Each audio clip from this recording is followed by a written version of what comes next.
Good afternoon, and we're live again for our Friday 5 p.m. lives, where it's myself, Ben Richards, and Jack Jiggins talking about the wonderful world of business, entrepreneurship, and property. And boy, has it been a jam-packed week this week. We have been running around like headless chickens, trying to get a couple of completions over the line, and we're going to be talking about some of those in this week's agenda. For those that haven't listened to this before, welcome. We've been building businesses for the last 6-7 years, and we've got 6, 7, and 8-figure businesses that we've been building in the property industry space. We call it our ecosystem, and I'm sure we'll talk about some of that later. But these Friday lives are about giving you the trials and tribulations, the positives, the highs, the lows, the roller coaster that is business and entrepreneurship, hopefully bringing a shed load of value on all of the things that we are learning in our businesses, so that hopefully you can grow your business faster, harder, with fewer mistakes, because you can vicariously learn off of us. So in this week's agenda, we're going to be looking at how to measure a property and what the difference between GIA and NIA is. We've fallen into a couple of traps from lenders recently, and we don't want you to make the same mistakes. So we're going to be talking about some of those and things that you can spot to save you some money in your contracts and your negotiations.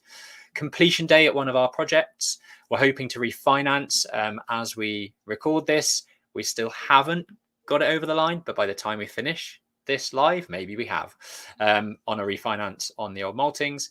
We've got 2 new Class MA applications on the drawing board for new acquisitions.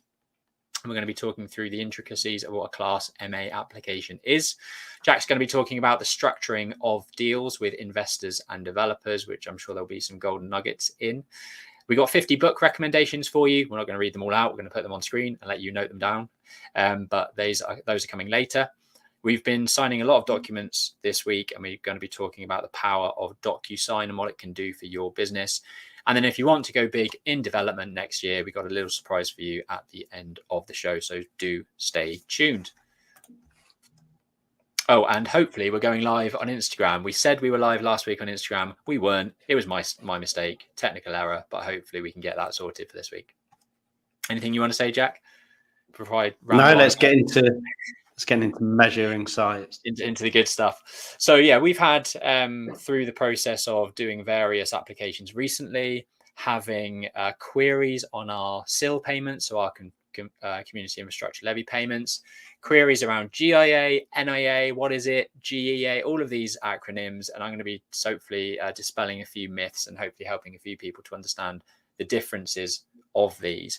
So let's get straight into it. GIA is gross internal area. That is the space inside the inside face of the external wall. So take the external walls, draw a line inside of it, draw a line around your property at every floor plate, and that is your gross internal area.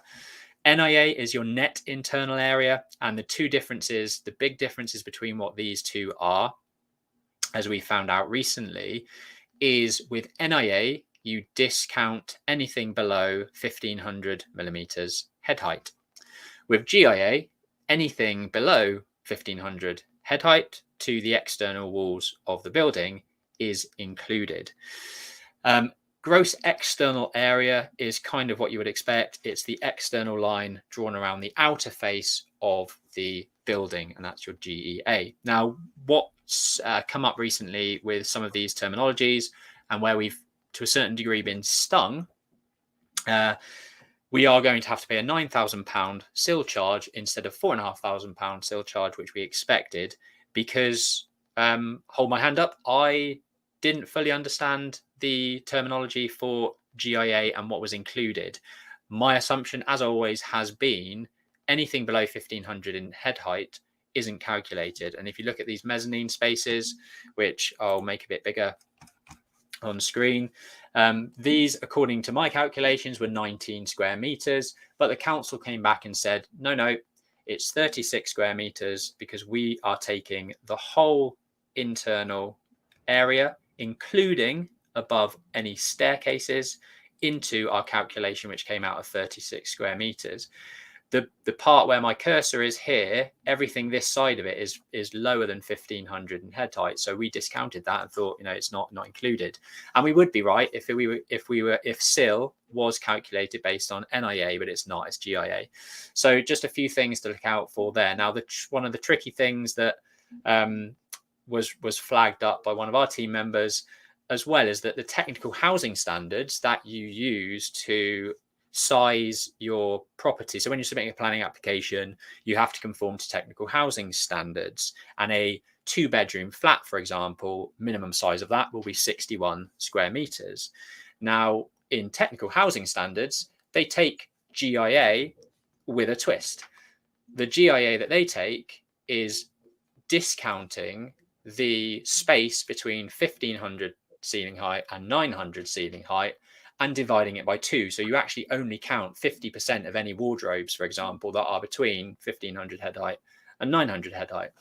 So it's all a bit of a minefield, if I'm honest. There's very intricate nuances between the terminology. The place to go to find out and read more about this is the Code of Measuring Practice by the RICS.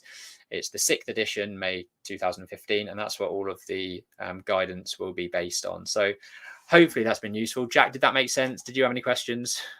Yeah, it did completely make sense. I just wanted to sort of touch on a point that you meant, Ben, when Ben refers to above or below 1.5 meters squared, he's talking about vaulted ceilings, and when you have to draw a line of what falls inside GIA and NIA. Also, from an acquisitions perspective, you might hear NSA, so November Sierra Alpha, which stands for Net Saleable Area. That's a really key one, because sometimes your NIA is not actually what you're selling at the end of the scheme. If you've got hallways or lobbies or whatever it may be, that subtract that. A couple of things I wanted to point on, more from less technical, probably, less delivery, more acquisitions, is when you're viewing a property, specifically talking about floor plans, the RICS also guide that you have to be within 10% accurate. Ben's drawn himself in his red jumper, as you can see. Ben, I'm amazed you're only 1.7 meters tall. I know. I'm actually 1.83. I need to get my my calibration and my ratios right. Put your hat on. So that's what we mean by the area within a vaulted ceiling. So basically, whilst we're on this would be GIA. All the area in this location would be NIA. There we go. Good. Yeah. And you can see how he's set up his own architectural practice right there, ladies and gents. Did it get across the message? Yes, that's it. It did. So back to buying and sort of space standards. So we talked about NSA. The guidance for estate agents is to be within 10% inaccuracy or accuracy, or however you want to word it, when you're viewing a property. One thing I would say is don't trust the floor plans. 9 times out of 10, they don't measure the bathrooms or store cupboards, which we normally need to see if we can split the bathrooms, enhance the property, whatever it may be. So I always take a laser measure on floor plans when I'm looking at properties like that. And then what I would highly recommend is to not actually trust any of their measurements and just take spot checks to make sure they're accurate. And also, we would much rather get something under offer, under the proviso of what we've been provided, the information from the agent. Then when it's under offer, invest in spending more time on it, or even getting a measured surveying company to come in and measure the property. You've got it in legals. You should be de-risked from that potential wasted cost. We know a very, very reliable and quick company that could supply that service if you ever need it. But I would then recommend doing a full measured survey and check that it actually matches up with what was marketed. Because if it hasn't, don't be afraid to go and renegotiate. We actually have already done that 2 weeks ago on one of the sites that we're talking about in the Class MA section. It just didn't marry up. They've obviously got drawings that are very prehistoric, or even just drawn up for a fire plan or whatever it may be. And the accuracy might not have been needed at that stage, but always double check. Nice. Cool. Lending traps. Just a few things. Hope we've got an hour for this. Yeah. Hopefully, it won't take too long. Because to be honest, I'd rather not talk about it because it's been the bane of our existence over the last couple of weeks. But anyway, some lenders are way more contractual than you'd hope they would be. They'll try and sneak in lots of things into the fine print, or just be banks, I guess.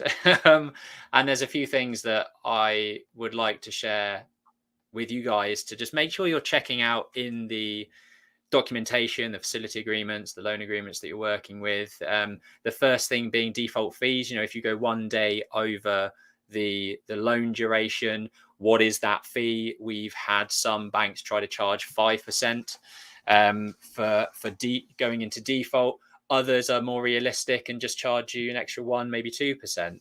That's the sort of thing that at the very early stages, as soon as you get sight of the loan agreements, you should be pushing back on and trying to reduce. We've worked with too many lenders now to know that they're often not set in stone. They have a starting point and they're going to push for as much as they can possibly get. But that is the time at which you should be going back to them and saying, look, I've been working with other lenders recently.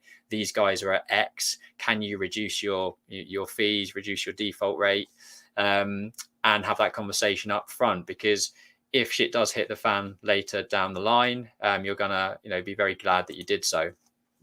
Default rates as well as a default fee. So you go one day over your term, they slap a 5% default fee on you straight away. And then you're racking up a increased monthly rate of default as well. And this has been from 1 to 3% per month. So if you would have been on a 0.9% a month rate in your normal term, and again you go one day over, you're now on a 3%. You've got 300% increase in what your rates were previously. So these fees really start to add up. And one thing that we absolutely should be checking in all of our agreements is how that interest rate is charged. You want it to be on a daily rate. The reason for that is if you go one day over into default, if they're charging it to you on a monthly basis, you go one day over, but they charge you 30 days worth of interest. So if they're racking it up on a monthly basis, no matter how many days over into that month you go, they're going to be taking the full month. So just a few things to look out for that we've come unstuck with historically, and we don't want you to make the same mistakes. Jack, anything you wanted to say? Yeah, there's one more bullet point that I added in, which is actually something we pushed back on, and I mentioned it in last week's episode. It was this lender's company policy to take a debenture on the company, and I just straight up refused to do that, and they appeased to it, and they now are offering us the same terms, the same security as everything else, but remove the company debenture, which is great. In addition to that, I just wanted to touch on Ben mentioning checking these things when you're at the outset is really key. But most banks and development lenders and bridging lenders will actually have a business development manager or someone in sales that goes out and finds and wins the new business, keeps the relationships with you. Their, I suppose, debt management team or redemption team, they're not there to build relationships. They're there to get money back in the door, and they're a very different personality type. So use the salesy type person to have that internal impact at the beginning. So before you've done a deal and they're excited to do something with you and you're dealing directly with that new business guy, negotiate them using them and their skills and their internal foothold, so that when it does come to redemption, you've already prearranged that. And we still make cock ups, and we miss things and sometimes go, that's expensive. Why are they doing that? But you can always argue it. We actually had a deal, which you might have seen in Spencer's Woods before. We had a very boutique, quite expensive lender, but we're really simple to work with. So simple, they didn't even really do a valuation. And we weren't impressed with their default rate, even though we went a few days into default, and we managed to agree to shake hands to halve it, subject to doing hopefully some future deals together. So, I always try and build relationships with, relationship driven lenders, because then you don't get in this trap. We might be revealing the case scenario of where we've been stung, and how they just haven't been pragmatic or thinking about it from a new business perspective at all. and keeping that relationship. Nice. So big day today. Really happy. Stroke relieved, I guess, is more the term that we seem to be saying when we complete on things now. It's no longer a really exciting day where we're waving the keys in the air, being like, "Oh, this is amazing." It's more like, "Thank God for that." With the amount of last minute changes, firefighting that happens in the sort of lead up to completions, it's sometimes really difficult to actually get excited by it. But now that it's done, we can start looking forward, looking ahead. This is the Marlow project, which we would have spoken about in the past. It's now a site where we will be creating 8 lovely little apartments in the centre of Marlow. So only a 5-minute walk into the town centre on one of the secondary high streets. It will be a £3 million circa GDV. It's a listed building at the front. So it's grade 2 listed. So we had to get listed building consent on the front of the site. And we packaged this up into 2 separate planning applications. So we've got planning approval to convert the front of the building into 4 flats initially. There's a dance studio currently to the rear. They vacated, and then we submitted a further planning application to get planning approval for an additional 4 units in the dance studio to the rear. So it's now an 8-unit scheme. We're going to be kicking this off in February next year. Planning approvals in place, and looking forward to cracking on, really. Yeah, I just wanted to add to that this is, I shared a post when we got the planning consent, but this is actually a deal that we secured subject to planning. And the planning process has taken well over a year.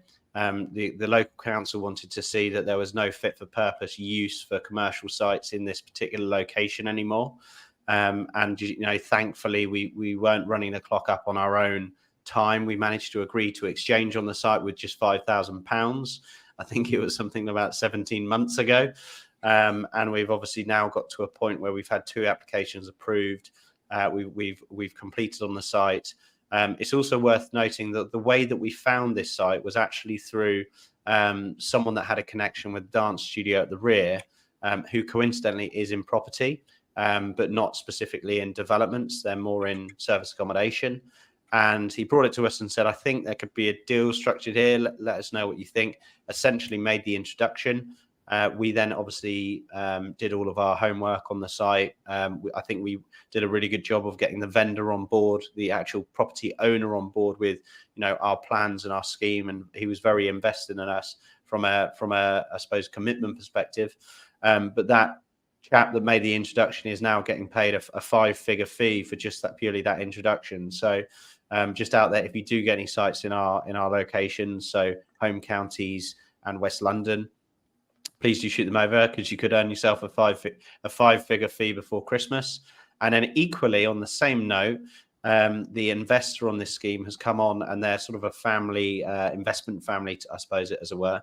Again, came from an introduction, who is also getting a fee for structuring that introduction for this project. So 2 fees are going out. I think probably the monies will land later today or tomorrow. There's 2 introductions. So if anyone's listening and has any investment introductions, or knowing anyone wanted to invest in a development company like ours, happy to have that initial conversation. It's essentially just an introduction. A good word sometimes helps, but realistically, just the introduction in itself helps. But yeah, I thought that would be worth mentioning. Cool. On to number 4, which is the old Maltings. We are due to refinance on this, and this is the one where I can see, I was just checking emails then, in terms of emails back and forth with solicitors to try and get this refinance done for the Christmas break. It's a office that's 11,000 square feet currently. We've got planning approval to convert it to 20 flats, and this refinance will provide the development facility to enable us to do that. So tenders are due back imminently, first week of January. So we'll be reviewing those in the new year, with the view to kicking off works in the new year as well. So yeah, fingers crossed we do get that refinance, because if it doesn't happen tomorrow, it goes into the first week of January, because no solicitors or anyone seems to be working between Christmas and New Year. And just to touch on the Property Experts podcast, we are launching about 2 new episodes a week now, until we've caught up. If you're listening on the podcast, thank you very much. All of these Friday lives that we do on YouTube, LinkedIn, and Facebook are packaged up into audio format and put into the Property Experts podcast. So we've got a video and audio editor in the background pulling these things together so we can upload it to Spotify, to Apple, to Amazon Music, to Castbox, to all of those relevant platforms. So we're catching up. I think in January or maybe February next year, we should be live on a Friday across the video channels, launching on the podcast the following Monday. And that will be the process going forward, hopefully, if we can get all our ducks in a row. Cool. So Jack mentioned it earlier. We've had a lot of Class MA applications over the last year, too many to really count. And we now have secured 2 more further properties. And when you hear a lot of people come off property educational platforms, and commercial conversion has been the hot topic, the buzzword for the last probably 6 or 7 years, and we can see why. It is a great fallback option to just solidify a change of use from a commercial asset into residential via a 56-day planning process. It's never quite as easy as that, but technically it's a lot faster than a full planning application. And I just wanted to run through a few of the key things that go into these Class MA applications and tips and tricks that we've learned, having done quite a lot of them recently and literally submitting 2 more of them tomorrow, if we can get planning statements and various reports finalized by that time. So Class MA application is basically a Class E commercial use to a Class C3 residential use. Now, a Class E, I've noted on the top corner here, it's shops, post offices, cafes, restaurants, banks and building societies, estate agents, employment agencies, solicitors, gyms, indoor sports centres, doctors, health centres, creches. The big one is offices. That's the one that people are mainly looking for. Research and development, and light industrial in a residential area. And one of the 2 that we're talking about here is under that class, and we are having to provide statutory declarations to show that it should be or is classified as light industrial. And we are also submitting a certificate of lawful existing use to try and solidify that light industrial use with the planning authority. So if we put the tload application in and that gets verified by the council that this site, yes, does conform and is as classified as a light industrial, it means that the site is Class E, and it therefore means that the site has Class MA available to it. So those are the Class E opportunities for you guys to be going out and finding. It seems that everyone's trying to find this type of opportunity, and we can kind of understand why. But there's a few key things that need to be thought about when you're designing these types of spaces. Transport being a big one. Contamination. Daylight and sunlight is massive now. So all of the internal bedrooms will need to be compliant with the BRE guidelines from a daylight and sunlight perspective. You'll need to understand the flood risk of the site and that there are no issues with the proposed change of use in terms of habitable rooms on the ground floor and that type of thing. Any noise issues, so if it's still within next to a commercial property, for example, we've actually got our project in Tame is next to a snooker hall that has live events of an evening. The noise report was submitted to say that the windows will be upgraded to suit a performance high enough to reduce the amount of noise from the snooker affecting the residential use that we are converting the property into. And we've also come unstuck with a lot of these projects where we design and try to optimize the internal layouts as much as possible, and then kind of forget that there's actually a bike and bin store requirement, and we can't really tag the bins and bikes externally if it would require planning application to do so.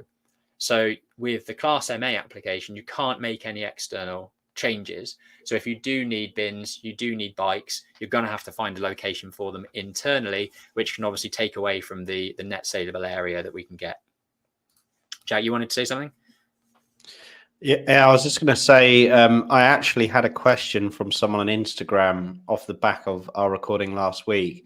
Can you just explain how you phase the external planning application? Because you're just talking about, obviously, Class MA, you're not allowed to do any external changes, but how do you phase that process with external packages? Yeah, so that was what I was going to go on to, phased enhancement. So once you've secured a baseline with a Class MA application as the change of use, that's a good starting point.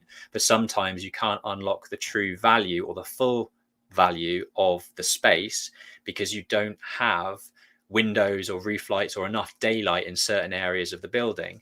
The project in front of us that we're looking at, the old Maltings, was exactly that.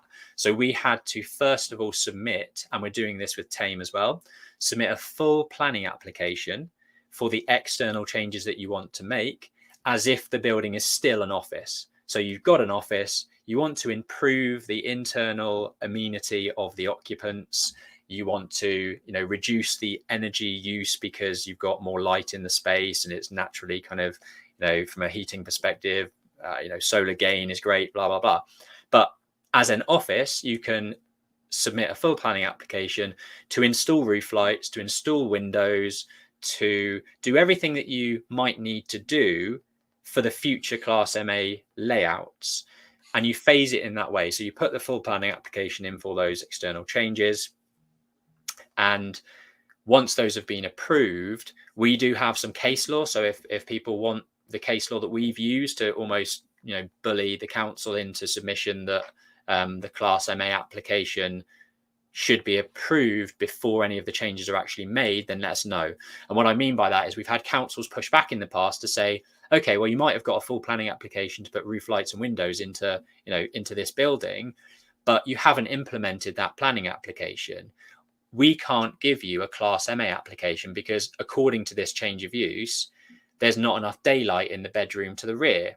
Okay, thank you, council, but here's some case law to show that you can put a Grampian condition, I think it's called, on the Class MA application to link it to the external works planning package. So effectively what you're saying is you don't have to implement the roof lights, you don't have to implement the windows, but the fallback position is there to be used with your Class MA submission to say that, working in tandem, there is enough daylight in this bedroom because of the window that we've got approved in this application previously. So they work in tandem. Does that explain it? Yeah, very good. And that's basically what we're going to be doing on most of these new Class MA applications. You get your fallback position agreed, your change of use is there, your Class MA application has been approved.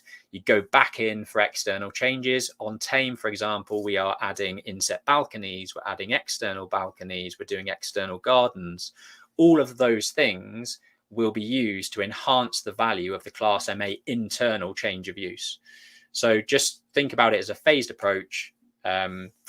Secure external changes, secure Class MA, and then really, if you want to go back in for a much bigger scheme with a full planning application, then that's also an option to you. One of the drawbacks of doing that is that Class MA doesn't incur any housing association or HA requirements. So this building that you're seeing on the screen, which is 11,000 square feet of space, and it's 20 units. If we were to do that as a new build, everything above 9 units has some form of requirement for HA units, affordable housing. And that could be sometimes up to 50%. So if you're building 20 units, but 10 of them have to be affordable housing, from a profitability perspective, it doesn't stack up anymore. Whereas with Class MA, there's no affordable housing contribution requirements. There's only SIL charges for any external, for any additional floor area that you're creating. So we're creating a new loft floor in this project. The GIA of that loft floor is chargeable for CIL, for SIL, but there's still no affordable housing contribution with Class MA application. So that's another massive reason to look out for these types of processes. And they're quick. That's another one. They're 56 days.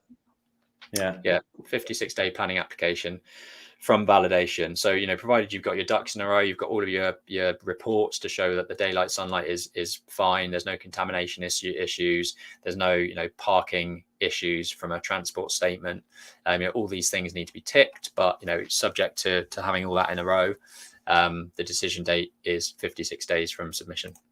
Yeah, so we have actually, on that building that you can see there, the old Maltings, we have actually got it under offer, into legals, submitted the Class MA application, and actually had the planning consented before we exchanged on the site, which obviously completely de-risks it from your perspective, from your investor's perspective, from the first charge lender's perspective, just because you know that that's got a change of use. The last thing you want to be doing is buying a vacant 11,000 square foot office building and not getting planning on it, and then still having a vacant that 11,000 square foot office building. So that's another key measure there, because it's super quick. You can get it in and out before you need to exchange on site. Yeah, nice. Good. So yeah, this is one that we've talked about before, but I don't believe we've ever talked about it on our lives. So I was actually having a call this morning with another developer, and Flattery, he would like to work with us on a development. And we've had this conversation before with many other developers. And quite frankly, it's really, really important you understand roles and responsibilities, dividing up who's doing what, dividing up who gets paid what. And that's really important to stand out from the outset. What we've found before, and it'd be interesting to see if any of our listeners have found this before, is because we're quite a well-oiled, skilled team now. We've obviously got 2 project managers, quantity surveyor, business manager, office manager. We've got third-party accountancy businesses that are all our finance and bookkeeping, and then myself and Ben. We're very well geared up to deliver sites. So why would we need to work with another developer? And when we do work with another developer, who does what and how is it split? We had a scenario where someone that we know within our network wanted to do a deal with us. He found the deal. We started getting it to the point where we could buy the site, and it just transpired that they were very adamant on a 50-50 split with us. And quite frankly, we were doing 90-95% of the work other than finding the site. So it's really, you got to have these breakouts and values really clear in your head. So we talk about our equity investors quite frequently on this podcast. We much prefer a straight down the middle split. So we do time versus money. The time is on us. So that's the finding, the expertise, the delivery time, the design time, the sales, marketing, everything all packaged up in one. 50% of the profits go to our business, and then 50% goes to the funder, who just sort of sits there semi-armchair unless they want to learn, or maybe do some bits if they're well aided in those areas. But that's pretty much how we split it. So if it's a 50-50 deal and you also have another developer that would like to come on, you're all getting a quarter of the pie if you go down the middle. So this is just to say, know your worth and know what you're bringing. And it might be the opposite. You may not be bringing a lot, and you may be standing on the coattails of this other developer, getting the expertise, the experience, the exposure, building up your delivery CV, and actually understand where you fit within that half of the slice of pie. But the way that we envisage it is there's on average about 10 slices of the pie. Half go to the investment. And the reason I was specifically saying investment and not investor is because before we've put in 1/5 of the investment. So we get 1/5 of that side of the pie. And then if we're delivering the whole scheme, we get all 5 slices, which delivery, the deal, the legals, the structural, the finding, the delivering, and the sales. And until you break it all down like that, it's very difficult to really understand who's doing what and bringing what, and who gets what share of what. And that's really important to understand. Never would we ever go into, for an example, a deal where we put in half the money, someone else puts in half the money, and we do a 50-50 split. We should be on a 75-25 split if we're delivering it. And vice versa, if a developer's coming in and they want a 50-50 split, we would expect that they match our time allocation, skill, professional approach, delivery design, etc. So I thought that would be worthwhile sharing if anyone is JVing with a developer as well as an investor, or if anyone is JVing with an investor. It's really important to break that down and know your worth and their worth. And if you're not worth 50% of the delivery of the project, settle for less, because if they're going to be doing everything, what's the incentive for them to do that deal? So we've actually turned away projects where we're getting a quarter of the pie, but we could just deliver half. So why wouldn't we focus our time on a project we can find and take 50% of the uplift with an investor, so there's only 2 parties involved? Not to say we wouldn't JV with developers, but it just needs to be really clearly set out. And obviously every deal is different. Some deals require more work than others. Some people want different things. Some people want learning. Some people want profit. It depends on the deal, and it should be somewhat a work in progress. But I thought that was because we were discussing it this morning, I thought that would be a good share today. Nice. Cool. I'm not going to go through all of these. Oh, yeah, you go. Yeah, it's gone back. Yeah. Not going to go through all of these. Hopefully you can see them. I've put the pause there so you guys can pause the video and come back again. But I'm just going to pick out a couple of the ones that I've read and really love. So for those listening on the podcast, this is a list of 50 business books that will help you grow your business. Scaling Up by Vern Harnish is one of my favorites. The E-Myth by Michael E. Gerber is an absolute classic. 7 Habits of Highly Effective People. Shoe Dog, which is the Nike book, is a great sort of biography, but loads of business stuff thrown in there. Jack, a couple of your favorite ones before I skip on. Oh, you're muted. Yes. There you go. My favorite ones, which actually isn't in there, is Traction by Gino Wickman. That's a really good book. Who Not How is a really good big book for business owners, anyone that's looking to grow a team and understand how to outsource and let people do other things. I think Ben already mentioned the E-Myth. That is the most American book that you could probably ever read. Tools of Titans is a good book. I mean, we could go on forever, but I think what I wanted to say is we're coming up to a really quiet period over Christmas, and your emails are going to start, not coming in as thick and fast. And it's a really good time to reflect and, take your headspace out of the business and start to read books, because I feel like every time you read a book, you look at your business in a slightly different perspective. And now's a really good time to do that so that you can look back at your business and reflect on it. Nice. I'm actually a bit annoyed that none of Daniel Priestley's books are on here, because he's definitely one of my favorite authors from a business and entrepreneurship perspective. Key person of influence, 24 digital assets, and a number of other ones. But yeah, Daniel Priestley is also amazing. Good. On to Docusign. This might sound completely mundane and boring, and you might use something else, whether it's Panda Docs or whatever you want, Doc Hub or whatever you want to call it. But essentially, the world is moving, and hard copies of documents are what I would like to think a thing of the past. Our process of onboarding a tenant in Central Suites, so we're talking rent deposit deed, we're talking their contract, we're talking their referencing, we're completely paper free. And I really think you need to be thinking about your business and what you use from a paper perspective, and can you make your business paperless? I think that's a really good target to aim for. Don't think, oh, what one thing can I do? What can you do to make your business paperless? That's a really good question to ask yourself. And I think that's a really good way to think about it. There are other things. For an example, we sent out Christmas cards. Sorry if you didn't get one, but maybe you'll get one next year. But we did send out hard copies of Christmas cards because it's a nice touch. But we're talking about the thousands of contracts that we sign per year, all of that printing. What the main reason that we put this in this week is because we pre-approved for Marlow the deal that we showed earlier in, I think it was slide 3 or 4 on the completion.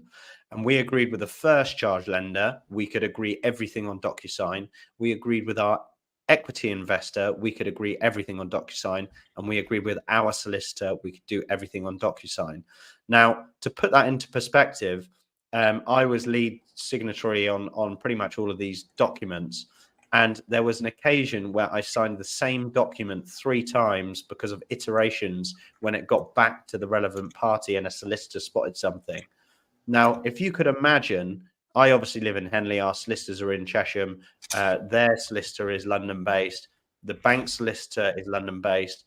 Imagine the logistics to get that document re-signed 3 times in wet ink and original copies, the postage, the couriering, the actual printing, the time, the driving. It's a nightmare. And the amount of times we had out when I've driven back from the solicitors and they've missed one document, or they missed one page on a document because there's 2 signatory boxes in it. It is an absolute eyesore to be able to be dealing with. And honestly, on this transaction, it wouldn't have happened today if this would have been a wet ink transaction. So I'd highly recommend you push for that at the outset. It also really helps because I think during completing Colney Hatch Lane, within 3 weeks of each other, I went abroad, Ben went abroad, our investor went abroad, and the seller of the property went abroad. So all 4 people that need to sign something were abroad at some given time.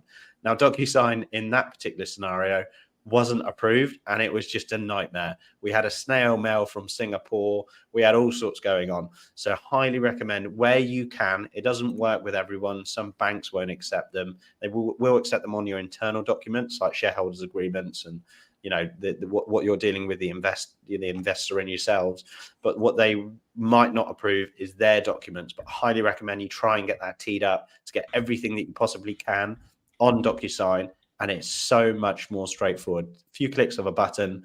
You sometimes have a witness who again does it on Docusign, and Bob's your uncle, all signed up. See you later. And that's how we got Marlow over the line, and wish we had it for Colney Hatch Lane. Nice. I mean, if you get value from listening into these things and really want to grow your business in 2024, there's various ways that you can do that with us. We've actually filled an additional one space in the boardroom that we are running in 2024. If you're interested in learning from like-minded property developers and business owners that want to kind of grow their property development business, then do get in touch. We can send you a pack about kind of what that's all about. It's typically a room of 10 to 12, high caliber individuals that want to grow their property development business. And it's hosted by Jack and I to kind of give, some of the feedback that we've learned over the last 6.5 years. There's also one-to-one coaching and mentorship that we do with various, we don't do it with everyone. But, if you're interested in having more sort of an intimate, 1 hour, 2 hour here or there with Jack and I to run through very specific things within your business and set a structure and plan for moving forward, then let us know. The images that you see on the screen are the businesses that we've built over the last 6.5 years. We've got, 6-figure businesses, 7-figure businesses, and Aparo Social, which is effectively a £20 million social housing portfolio that we've been building over the last 3 years. And obviously that doesn't come easy and has its challenges and has its ups and downs. But all of these things we can share with you guys and hopefully help you forward in your own ventures. Just to put more substance on the boardroom, we've been running our one-room boardroom for 3 years now. As a result of purely like calendar clashes, and actually a couple of people, probably exceeding that, they've scaled their business. They're probably moving on to bigger and better things. We have a few spots available, and it is limited space, and we will be kicking off a full room in January. So if you are interested over the Christmas period, ping us a message or comment boardroom. We've already had one go this week, and we've only really put it out to a few people that were already. We've had about 150 inquiries this year.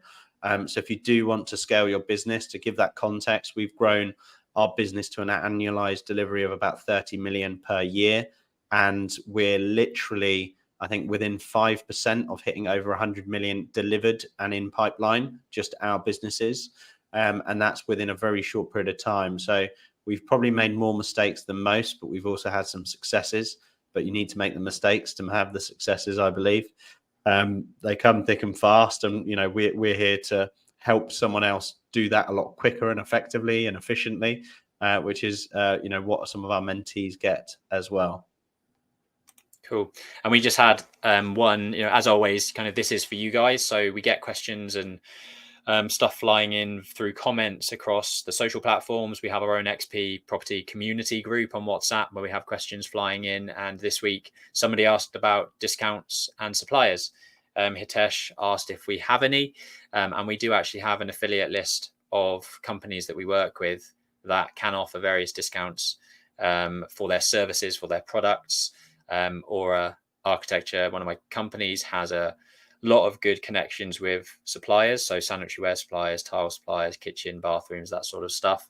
And we work with tax accountants, we work with capital allowance specialists, we work with building surveyors, very regularly, who can offer us preferential rates that we can pass on to our mentees. So if you're interested in learning more about that, then do drop us a line. Very good. I think that'll do. Just under the 45-minute time frame.